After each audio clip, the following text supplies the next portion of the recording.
अस्सलामुअलैकुम। वालेकुम अस्सलाम। कैसे हैं आप?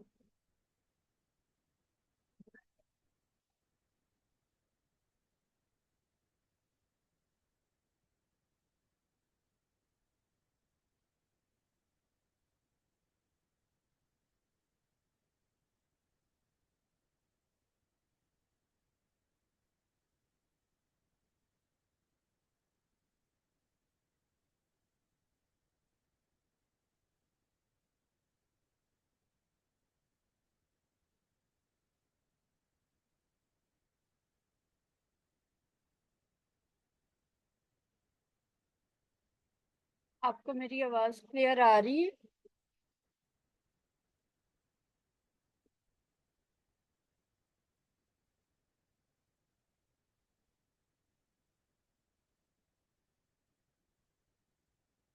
जी आवाज क्लियर आ रही है। ओके, ठीक है।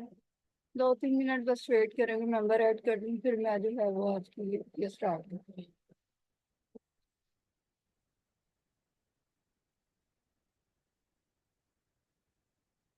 Not clear.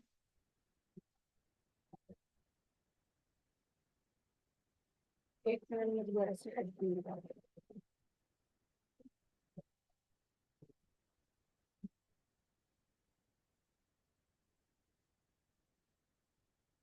ठीक है आवाज?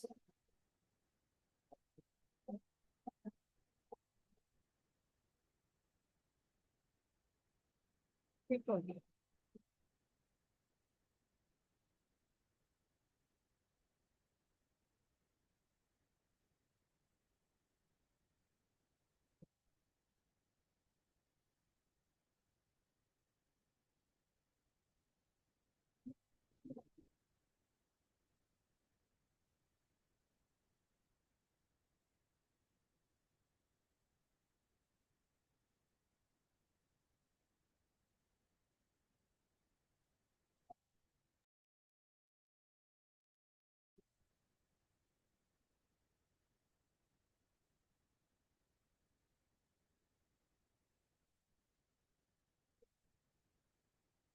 कैसी हैं आप?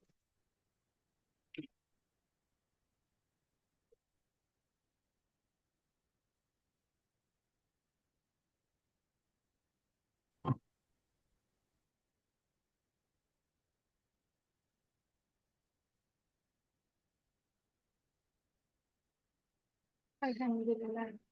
जी अल्लाह का शुक्र है, मैं भी बिल्कुल ठीक हूँ।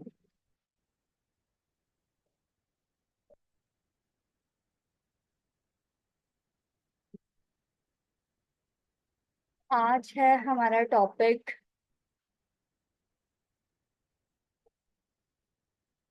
इम्पल्सिव बिहेवियर या फिर अब्रप्ट बिहेवियर। आप में से बहुत सारे लोग जानते होंगे कि अब्रप्ट बिहेवियर क्या होता है। कुछ आइडिया है आप लोगों को? हम लोग पहले, मैं इंट्रोडक्शन भी अपना करवा देती हूँ। मोस्टली तो वही लोग होते हैं जिन्हें मेरे बारे में ऑलरेडी पहले से पता है। हो सकता है कोई न्यू मेंबर भी हो, बट मैं आपको अपना इंट्रोडक्शन करवाती हूँ, देन फिर आज का वेबिनार हम स्टार्ट करते हैं। मेरा नाम बख्तावर शेख है, मैं क्लिनिकल साइकोलॉजिस्ट और बिहेवियर थेरेपिस्ट हूँ, और as a consultant clinical psychologist के तौर पे मैं वर्क कर रही हूँ डॉक्टर स्पेशलिस्ट हॉस्पिटल फैसलाबाद। मेरा अपना क्लिनिक है वहाँ पे हॉस्पिटल के अंदर, मैं उनकी एम्प्लॉय नहीं हूँ बिल्कुल भी। यानी कि वहाँ पे मेरा अपना क्लिनिक है, और वहाँ पे as a consultant clinical psychologist के तौर पे मैं मौजूद होती हूँ। बिहेवियर थेरेपिस्ट या फिर साइकोथेरेपिस्ट क्या काम करता है?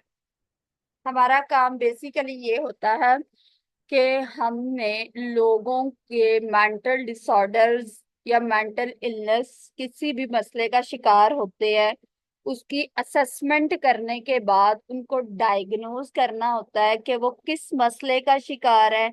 आप में से बहुत सारे लोगों को पता है कि मेंटल डिसऑर्डर कौन कौन से होते हैं। फोबियाज होते हैं, डिप्रेशन, एंजाइटी, ट्रॉमा, पर्सनालिटीज के इश्यूज। इसके अलावा कुछ बच्चों को बहुत सारे इश्यूज होते हैं, उनके बिहेवियर्स के इशू होते हैं।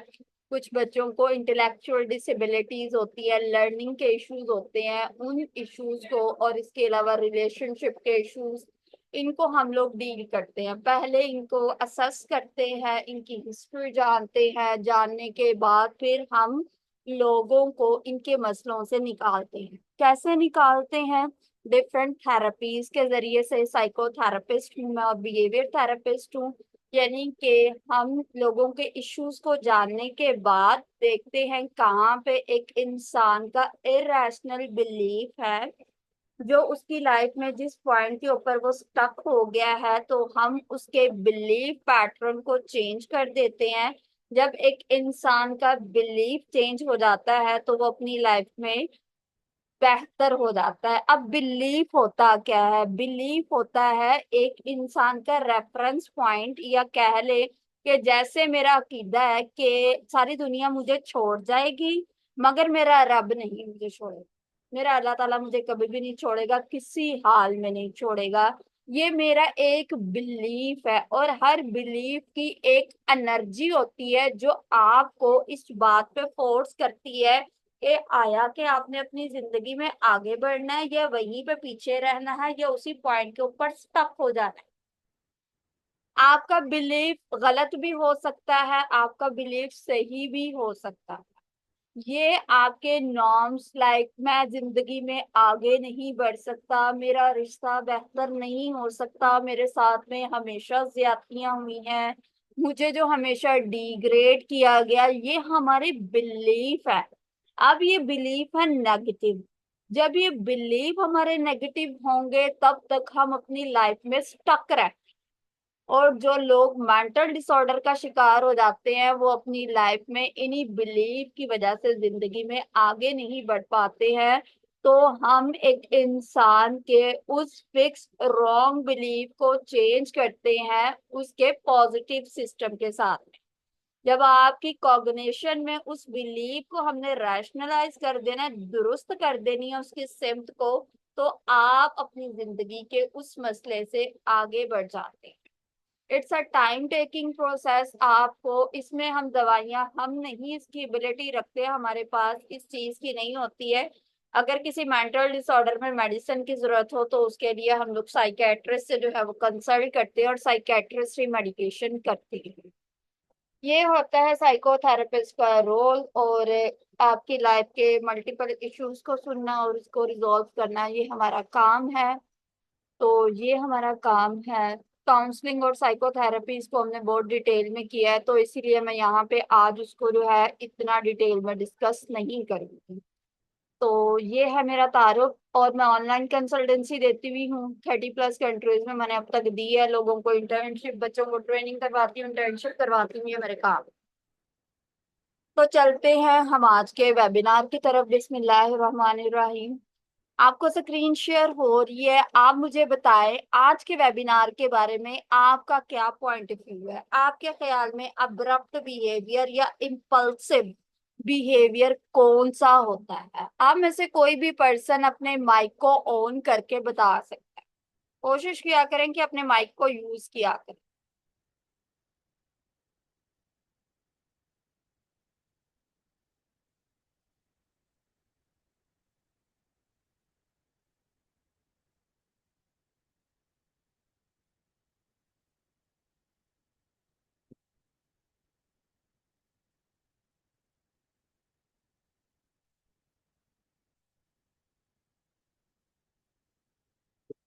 आप में से किसी पर्सन को कोई आइडिया नहीं है अब्रप्ट बिहेवियर के बारे में?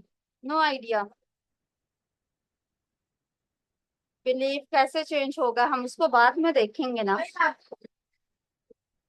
ओके। आपको आइडिया नहीं है अब्रप्ट बिहेवियर के बारे में। आप में से बहुत सारे लोगों ने देखा होगा कि कुछ लोग ऐसे होते हैं जो सडन जो है एक ऐसा बिहेवियर शो करते हैं जिस चीज की उनकी कोई तवक्को नहीं होती है। जैसे आप बात कर रहे हैं, बात करते करते एक इंसान इतना ज्यादा रूड और रफ हो जाता है कि उसे ये नहीं पता चलता है कि वो कौन से अल्फाज दोहरा रहा है। इम्पल्सिव, इम्पल्सिव का मतलब होता है विद इन सेकंड में आउट ऑफ कंट्रोल हो जाना है।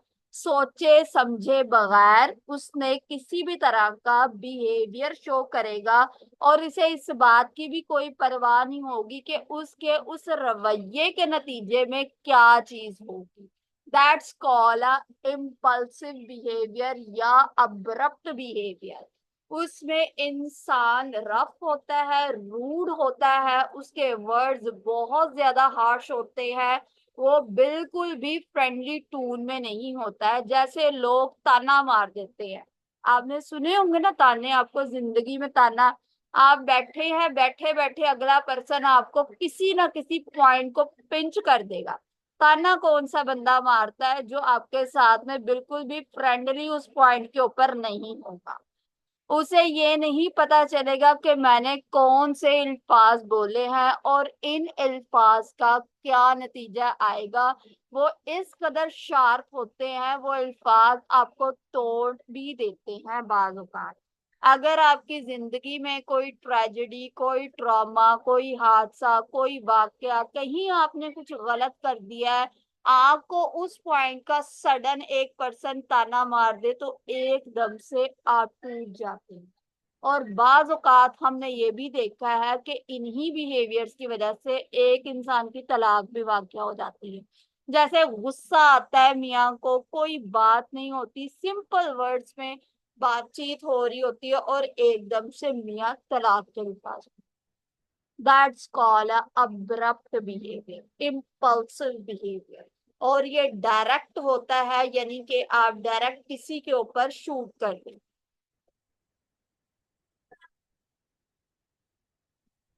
इंसान के बिहेवियर्स किस तरह से साइकोलॉजी में इसकी कितनी टाइप्स हैं, या हमें कैसे पता चलेगा कि एक इंसान के बिहेवियर किस तरह से उसके आप शो होते हैं फिजिकल एक्शंस की सूरत में।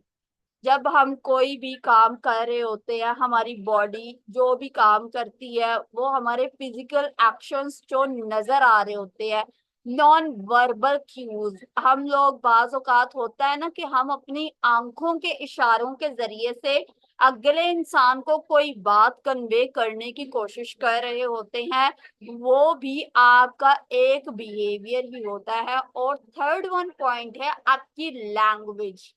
आपकी कम्युनिकेशन जो होती है वो आपकी लैंग्वेज के थ्रू होती है, जिसमें आप किसी इंसान को बताते हैं कि मैं क्या बोल रहा हूँ।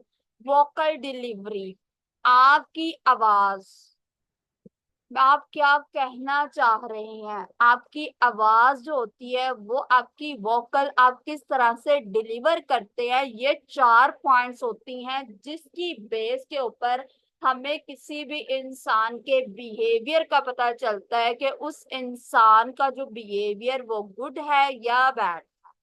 ये होते हैं एक इंसान के बिहेवियर्स, जिसमें तीन होती हैं। हमारी कम्युनिकेशन, जो कि हम लोग बातचीत करते हैं, बातचीत के दौरान में हमारे जो वर्ड्स होते हैं वो आई थिंक 58% जो होती है आपकी कम्युनिकेशन में इन्वॉल्व आपकी बॉडी लैंग्वेज होती है। बॉडी लैंग्वेज के बाद आपकी कुछ पॉइंट्स जो होते हैं वो आपके वर्ड्स के होते हैं, और कुछ जो आपके फेस के एक्सप्रेशंस किस तरह के हैं, वो चीजें आपकी कम्युनिकेशंस में इन्वॉल्व होती हैं। लेकिन जब हम किसी भी इंसान के साथ में चैट करते हैं ना, कभी भी बातचीत कर रहे होते हैं, बातचीत में हमारे वर्ड्स नहीं होते हैं, हम उसको फिजिकली तौर पे देख नहीं सकते हैं, लेकिन हमारी फिर चैट कम्युनिकेशन का सारा जो होता है दारोमदार वो हमारे वर्ड्स के ऊपर होता है। तो उन वर्ड्स की बेस के ऊपर हम जो है बाज औकात एक गलत सिनेरियो भी बना लेते हैं। बाज औकात आपने देखे होंगे लोग बॉम्बिंग करते हैं, लव बॉम्बिंग। ये कौन सा पर्सन है जो इस तरह की लाइंस वगैरह कर रही है? बुशरा शहजादी, is it okay with you?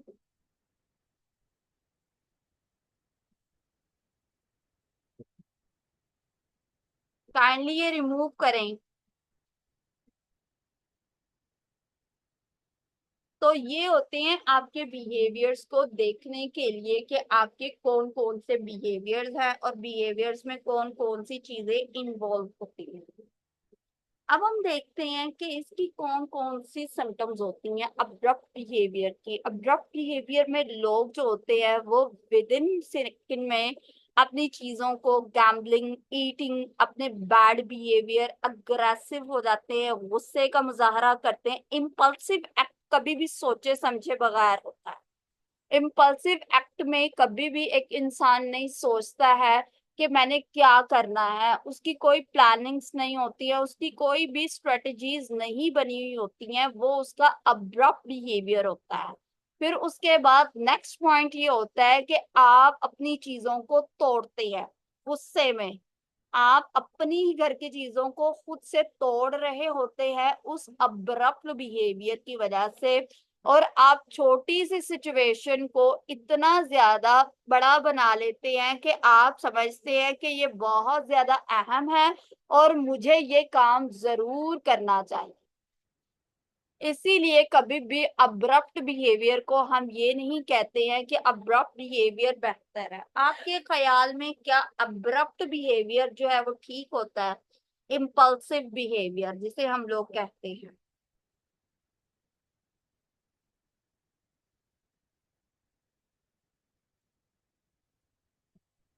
No ma'am. Okay. ऐसा बात कैसे गलत होगा अब्रप्ट बिहेवियर? क्योंकि मैम ये सडन एक्शन होता है ना, यानी कि एक बंदा जो है वो अचानक रूड हो गया या फिर उसका मूड अचानक से चेंज हो गया है, तो इससे फिर ये अच्छा तो नहीं होगा ना। वो हम्म। कुछ भी कर देगा और हार्श वर्ड्स वगैरह यूज करेगा अचानक से, और उसको अचानक से गुस्सा आ गया है, तो फिर ये ठीक तो नहीं ना होगा। ओके, ठीक है। तो आपके ख्याल में आप कभी अपनी जिंदगी में इस तरह के बिहेवियर्स को देखते हो? आपको अपनी डेली लिविंग लाइफ में इस तरह के बिहेवियर्स का सामना करना पड़ता है? Yes ma'am. आप खुद भी इसका इजहार करते हो? यस मैम, ये तो नॉर्मली होता रहता है लाइफ में। हम खुद भी ये अब्रप्ट बिहेवियर यूज करते हैं। ओके। तो कभी आपने इसको बेहतर बनाने की कोशिश की? कभी आपकी लाइफ कोई सिनेरियो हो और आपने इसको बेहतर बनाया हो? यस मैम, मैंने मैम, बनाया। ठीक है, चले जब वो मैम, स्लाइड्स आएंगी ना मैं तब आपसे पूछूंगी आपने कौन कौन से मेथड से बेहतर बनाया।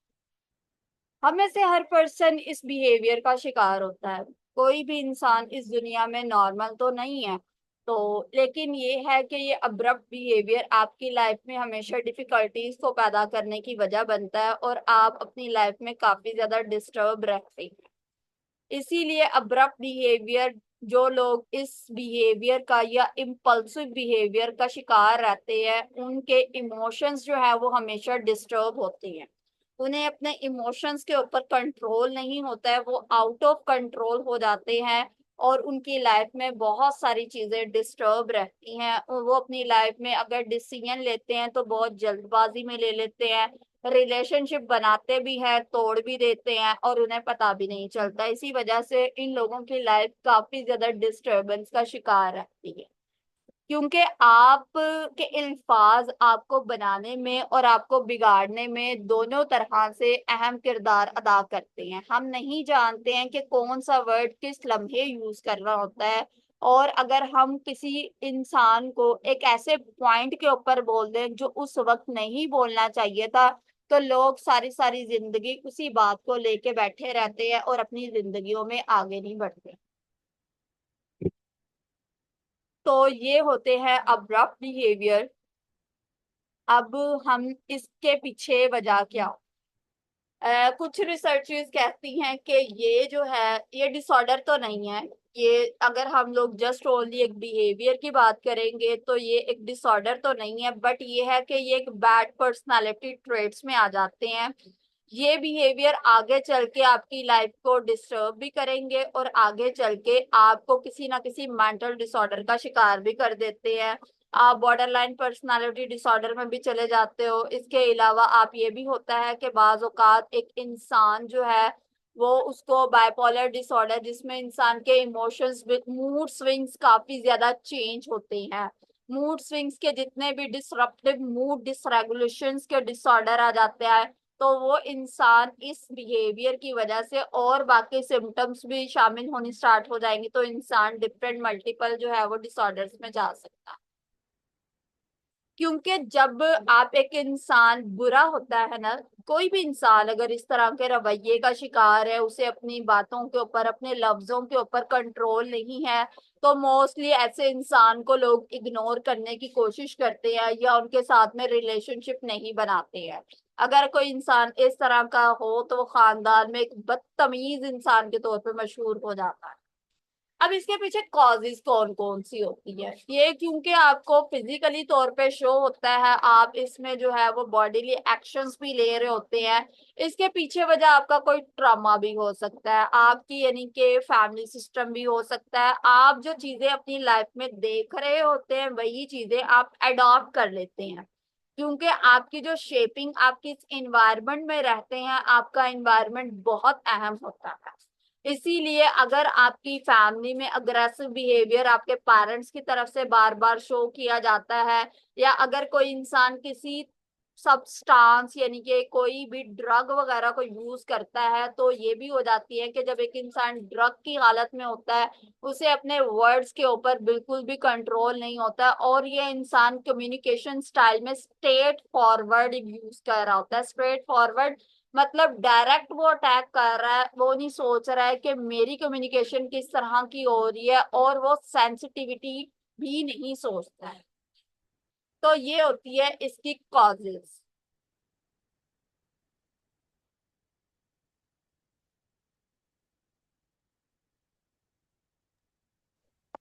अब हम मैं देख आपसे एक सवाल करूं? जी बुशरा, आप बाद में कर लीजिएगा सवाल, या अभी आपने करना जरूरी है?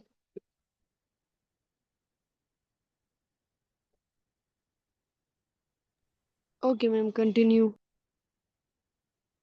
ठीक है। अब एक इंसान के जो बिहेवियर्स होते हैं उसके पीछे 4 रीजंस होते हैं, यानी कि उसकी 4 वजूहात हैं जो उसके प्रीडोमिनेंट फंक्शनिंग में, उसके बिहेवियर में इन्वॉल्व होगी। अटेंशन, उसकी तवज्जा, स्केप, वो कितनी ज्यादा फरार कर रहा है, असेस, वो किसी चीज की रसाई हासिल करने की कोशिश कर रहा है, और उसकी सेंसरी नीड्स कौन कौन सी है। कुछ लोग इस तरह का रवैया इसलिए शो करते हैं क्योंकि वो आपकी तवज्जो हासिल करना चाहते हैं। अटेंशन सीकिंग बिहेवियर होते हैं कुछ लोगों के लाइक कुछ लोग बार बार आप देखते होंगे, आपकी जिंदगियों में ऐसे लोग मौजूद होंगे जो हमेशा ये खुद को साबित करते हैं कि हम बेचारे हैं, हमारे साथ में जुल्म हुआ है। वो लोगों की अटेंशन को अपनी तरफ ग्रैब करने की कोशिश करते हैं, और कुछ लोग एस्केप करते हैं, वहां से भागने की कोशिश करते हैं, और कुछ लोग असेस करेंगे और सेंसरी उनकी नीड्स होगी, उनको इस चीज की जरूरत होती है। ये 4 फंक्शनिंग को अगर आप समझ जाते हैं तब आपको पता चलता है कि किसी भी इंसान का बिहेवियर क्यों अक्कर होता है। हम में से बहुत सारे लोग होते हैं जो किसी भी इंसान को उसके मसले, अगर इंसान आपके साथ में बैड बिहेवियर शो करता है तो कभी उससे जानने की कोशिश नहीं की जाती है कि उसने ऐसा बिहेवियर क्यों शो किया। आप में से कितने लोग हैं जिसके साथ में अगर किसी ने बदतमीजी की हो या आपके साथ में बुरा रवैया रखा हो तो आपने उस इंसान से पूछा हो या उसको करेक्ट करने की कोशिश की हो? एनिमल एल्स कोई है यहाँ पे?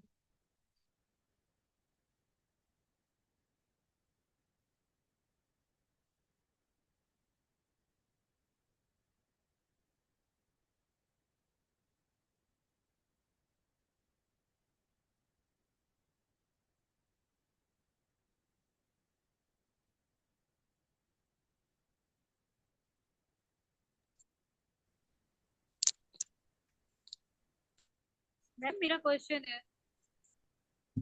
जी बुशरा, मैम, अस्सलाम वालेकुम। वालेकुम अस्सलाम हेलो जी, मैम। फातिमा। जी मैम, मैं ये कहना चाह रही हूँ कि अगर ऐसे लोग मौजूद होते हैं आपके इर्द गिर्द, खास तौर से अगर वो आपके अपनी फैमिली में हों, तो ज्यादातर यही होता है कि अगर उनको करेक्ट करने की कोशिश की जाए तो वो आगे से मजीद एग्रेशन शो करते हैं, गुस्सा दिखाते हैं और अपने आप के अंदर ना वो ये गलती नहीं मानते अपने उस रवैये की। तो मोस्टली तो मैंने यही देखा है। आप उन्हें क्या करने की कोशिश करते हो? मिस उन्हें करेक्ट करने की कोशिश की है, या जैसे कोई भी उनकी एग्रेशन किसी गलत फहमी की बुनियाद पे हुई है और मतलब मामला कुछ और है, उन्होंने सोचा कुछ और है, और आगे से अगर उन्होंने बुरे अल्फाज यूज किए हैं या कोई ऐसा सिचुएशन क्रिएट कर दिया है कि जो नहीं होनी चाहिए थी, जो अचानक रवैया उनके अंदर आया है तब्दीली, तो अगर उन्हें समझाने की कोशिश की है तो आप यकीन करें एक टाइम ऐसा भी आया कि मैंने उन्हें जाके गले तक लगाया, उन्होंने मुझे धक्का दे दिया। आपने तो उन्हें फिर आप बताएं ऐसी करेक्ट करने की कोशिश की, आपने उन्हें अंडरस्टैंड करने की कोशिश की? नहीं मैम, अंडरस्टैंड करने की कोशिश की, मैंने उन्हें समझाया कि आप गलत समझ रही हैं, आप जिस बात को जैसे समझ रही हैं वैसे नहीं है, उन्हें गवाह भी प्रोवाइड किए और उन्हें समझाने की भी कोशिश की, बट उन्होंने ना नहीं माना कि नहीं तुम आप गलत हो मैं सही हूँ, क्योंकि वो नहीं थी। जब हम किसी इंसान को इस पॉइंट के ऊपर, जब एक इंसान डिनाइल फेज में चला गया है, वो आपको मान ही नहीं रहा है एक पॉइंट के ऊपर, तो हम उसे क्यों मनवाने की कोशिश करें? जब एक इंसान डिनाइल फेज के ऊपर चला जाता है ना कि मैं नहीं मानूंगा, आप उस पॉइंट के ऊपर उस इंसान को दुनिया जहान की बातें, दुनिया जहान से प्रूफ ला के दे दोगे, वो इंसान नहीं मानेगा, क्योंकि उसने अपने दिमाग में इस पॉइंट को बिठा लिया है कि ये इंसान गलत है। अब उसका आपके बारे में बिलीफ बन गया है कि you are a wrong personality. आप तो चाहे जो मर्जी कही जाओ, वो आपकी बात को नहीं मानेंगे।